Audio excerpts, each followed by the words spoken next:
dirais déjà pour repartir sur, moi c'est la stabilité.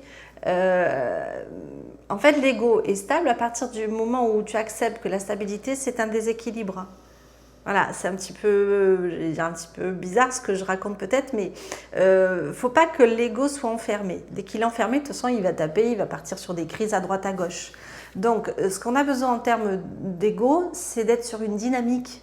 Et la dynamique va permettre à l'ego, finalement, d'exprimer des choses diverses, de grandir et donc de s'accomplir. Alors, en termes d'individu, pas que en termes d'ego, bien sûr, hein, plus large, hein, au niveau du repère. Voilà. Donc, la dynamique. Oui, puisqu'en fait, l'ego gère la survie. Donc à chaque fois qu'on a un défi à relever, plus ou moins grand, on va forcément faire une crise d'ego, dans un sens ou dans l'autre. Donc garder un ego stable, c'est à un moment donné, alors si on le prend d'un point de vue spirituel, c'est que l'ego soit connecté à l'être. C'est-à-dire que on est bien relié à ce qu'on est fondamentalement et ce qu'on est venu faire là. D'un point de vue subtil, pas d'un point de vue intellectuel, hein, pas avec je résous mon destin d'un point de vue réflexion, mais qu'à un moment, notre ego au niveau énergétique se soit calé sur l'être. Et là, on va avoir une meilleure stabilité. Même si l'ego va devoir de toute façon, quoi qu'il arrive, bah, il va devoir affronter des défis, donc il va faire des hauts et des bas. Mais plus on est centré sur l'être, moins ces hauts et ces bas sont violents, on va dire. Hein, voilà. Que l'ego soit au service de l'être, on est, enfin pas tout à fait relié vraiment à l'être en fait. Après l'ego, il a besoin de changer, il a besoin d'évoluer, donc on peut pas voilà, il ne faut pas le voir en stable, genre je ne veux pas faire de crise de ça, je ne veux pas faire de crise de machin, etc.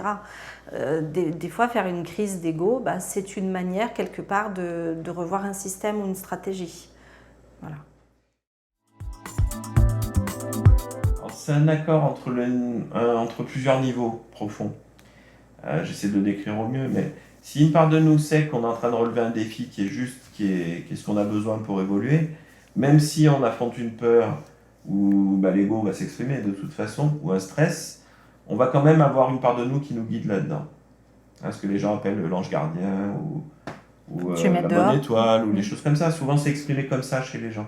C'est-à-dire, si on sent bien qu'on est juste dans ce qu'on fait, on va être pas aidé, mais on va avoir l'énergie de relever ce défi sans que ça soit un drame, quoi.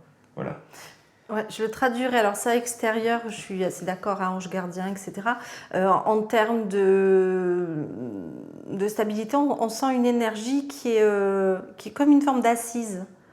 Je le décrirais comme ça. Ça veut dire que l'ego, c'est comme un petit œuf dans un nid en fait, et l'être doit être le nid.